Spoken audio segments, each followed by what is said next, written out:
What's up, guys? This week's discussion topic is breakouts.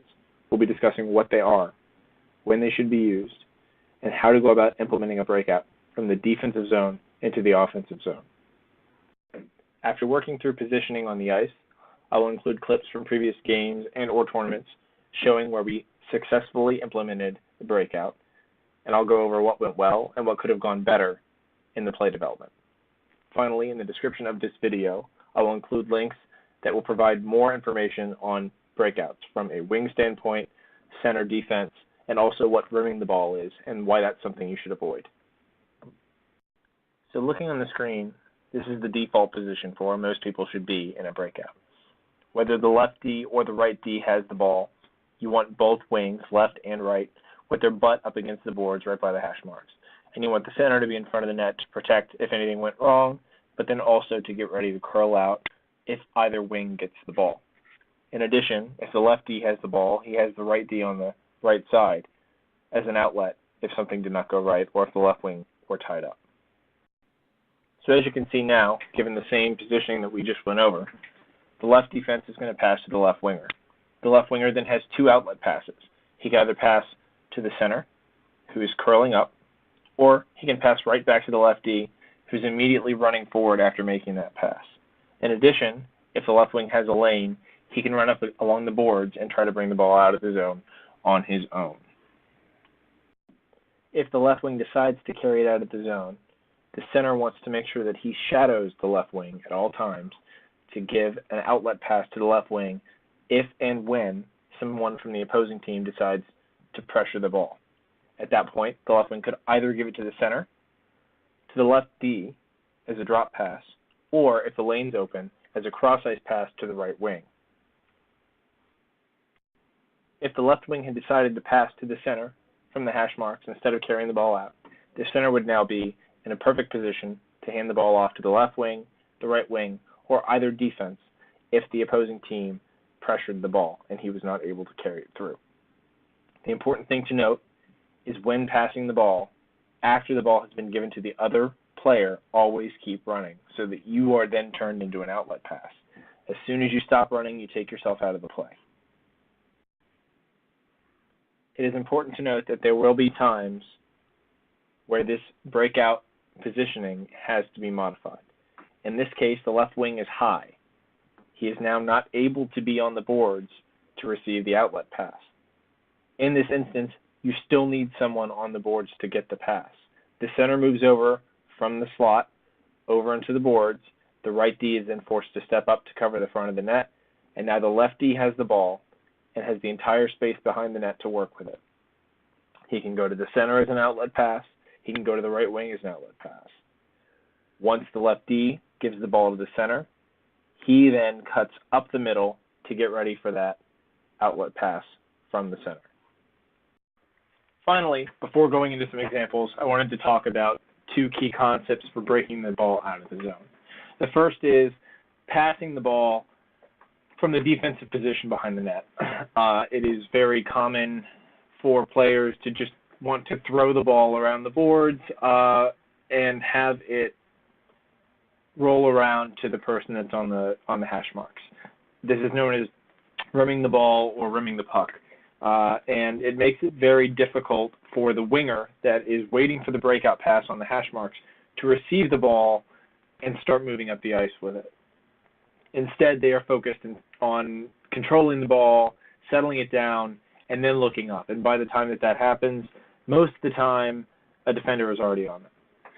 So this video is going to be linked in the description. He does a great job of explaining why it's not always the best thing and some of the downsides that go with it. And then in addition, I also am including a link to this video which discusses what the best way to catch breakout passes on the boards is. This next clip demonstrates a perfectly executed breakout. The goal of any breakout is to have all of your players moving down the ice with the hope that the opposing team is going to double cover the person with the ball. As soon as that happens, you know that you have someone on your team that is open, that can receive the ball and hopefully get down and score. In this case, we have the ball starting down in this corner. we see a pass is given to Kuster right here. Kuster then has Marty, Joe, and another wing over here ready to receive the ball. Kuster passes the ball to Marty, and immediately we see that Joe continued running and is now ready to receive that pass from Marty. Pass is received. Wide open shot. So here's an example from the tournament up in Syracuse of another well-executed breakout. As we see, we have Milton up here, who's high. We've got Garlow, who's going to the other side of the boards. I'm in the center, getting ready for a curl. And we have Joe on the boards, getting ready for a pass from Joey. Joey takes the ball and looks around. He sees Garlow on the other side of the boards. Garlow gets the pass. He starts walking up, and he gives it to me. I immediately give it back to him. He ends up losing it trying to get into the zone. They bring it back in, and Joey regains the ball and settles it back down for another chance at the breakout. He again sees who he has. Garlow is now up high. Milton's on the right. I'm back down in the center, and then Joe is over on this side of the boards. So Joey sees him, gives it to Joe.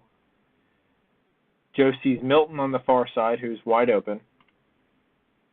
Gets Milton the ball. Milton starts running.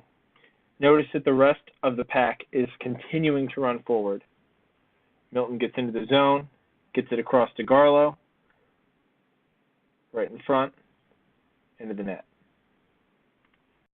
And now we'll look at a scenario where we try to get the breakout started, but we are unsuccessful in doing so. The goalie has the ball. He gets it to Brian in order to try to start the breakout. Brian's looking around to see who he has. I'm on the boards. The opposing team is here trying to pressure the ball carrier, but there's no one on the other side for the boards, and there's no one in the middle. Brian sees me and gives me the ball. I look around, and I don't have anybody to get the ball back to, so I go back to Brian.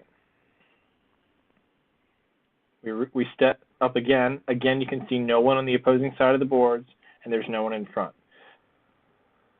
So now I look up, and there's still no one to go to because everyone is sucked so far down the ice that I have no one to pass to. I finally see Rahana, but now she's triple covered. I hope that this how-to on breakouts has been helpful. I tried to cover as much as I could. As mentioned, I will be putting additional links in the description for how breakouts should work if you're a winger, a center, a defense, and also what the best way of passing is when you're back on D, trying to get it to your wingers on the hash marks. If you have any questions, post them in the comments. Thank you for watching, and have a nice day.